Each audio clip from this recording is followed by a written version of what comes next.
Hello, John Moore here. This is Tom King.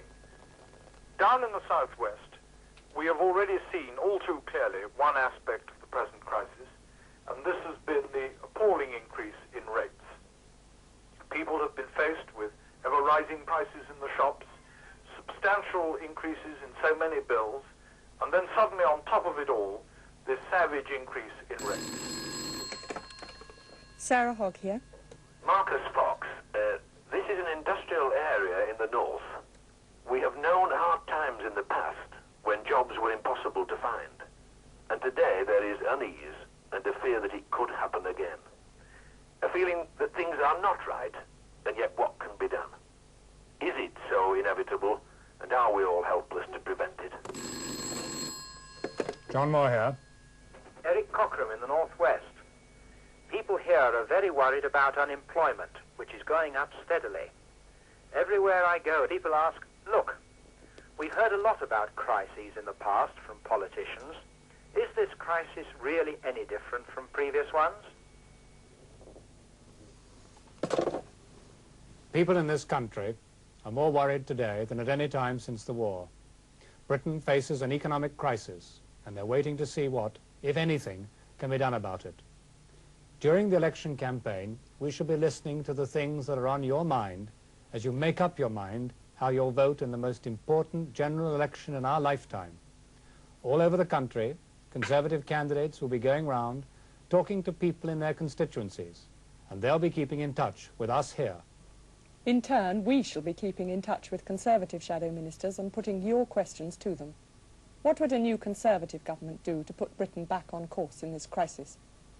But perhaps we should really begin by asking, is there a crisis? And how bad is it? What are the facts? Let's look at the facts.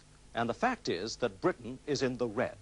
This year alone, we're having to borrow £4,000 million to pay for the things we buy. And that's £200 for every family in this country. 3 times what it was a year ago.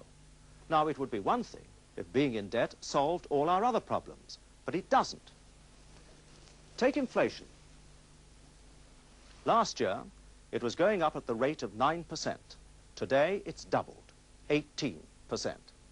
Although yesterday, Mr. Healy seemed to make it come out at only 8.4% and said the Conservative and Liberal manifestos were telling lies. I can only imagine he hadn't read this.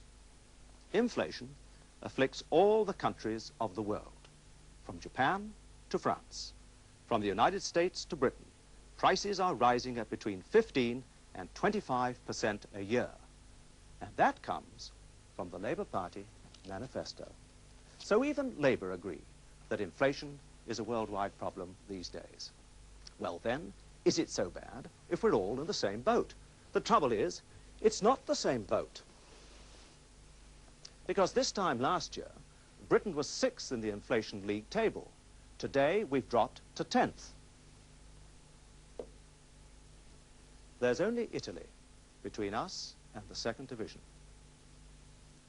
Now, if you think inflation is an abstract sort of word, let's look at prices.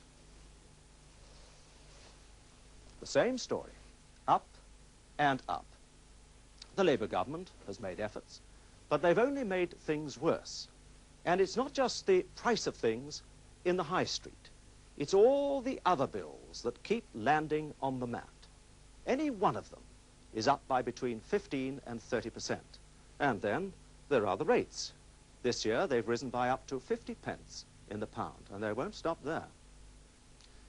But perhaps it's worth putting up with all that because at least we've all got a job, and that's something to be grateful for. But have we all got a job? Today, 647,000 of us haven't. And you can see the trend. Before long, it could be off the chart. And that's just where it will go if wages go on rising.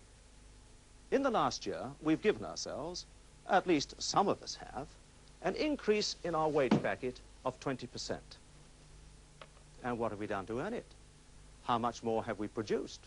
10%? 15%?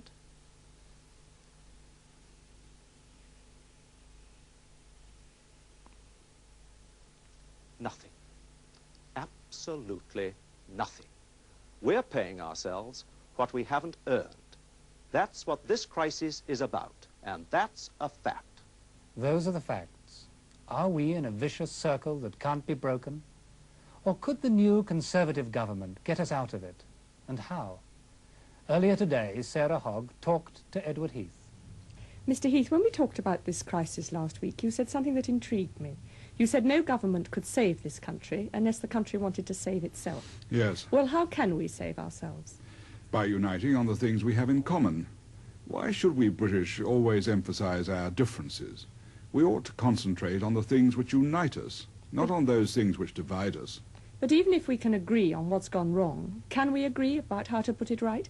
Yes, I believe that there is a great area with things which we hold in common, which would enable us to overcome this crisis. What are these things we have in common? Well, first of all, let us agree that if we're going to be able to pay for what we buy from overseas, our industry has got to be able to produce the goods. Then let us put fresh heart into industry. Let us banish the threat of nationalization, which hangs over so much of it, and the threat of state interference and control from departments in Whitehall and from civil servants. It's easier to discourage industry, though, than to encourage it. Just how would you put heart back into industry? Well, one of the main problems which industry is finding at the moment is that it just hasn't got the cash to enable it to carry on its daily activities, yet alone to invest. The government, in fact, has been taking so much cash in the form of taxation. We've simply got to put this right. And on the shop floor, men now and women are in fear of losing their jobs. They see unemployment mounting. And we've got to be able to show them that if they are producing more, if industry has got the means to carry on its activities, why then this is in the national interest and their jobs will become more secure. But they will only become secure if we can have industrial peace. How can you guarantee that? No man, no government can guarantee industrial peace. But I do believe that when there is a proper realization of this crisis by all those who are working in industry, management and men, then surely they will have a new approach to industrial relations and realize there's really no place in this country at the moment for the waste of production which ensues every time we have a strike or a standoff of some kind or other. But how can you convince them of this? How can you convince them that your government would be a truly national government? Because we in the Conservative Party are putting forward policies which we believe the great majority of people in this country can accept and which they will recognize are in the national interest. That is why I am asking for a Conservative government to be returned with a majority. And when we have our majority, then I will consult with the other party leaders in Parliament, all of them, and with those outside of Parliament, so that we can get the widest possible measure of agreement on the action necessary to overcome this crisis. But what could this national government do that an ordinary one-party Tory or Labour government couldn't? I believe it can produce policies which will have the support of the great majority of the people of this country, and it'll be because that is evident in Parliament that we shall get the response of a united country to the action which we take.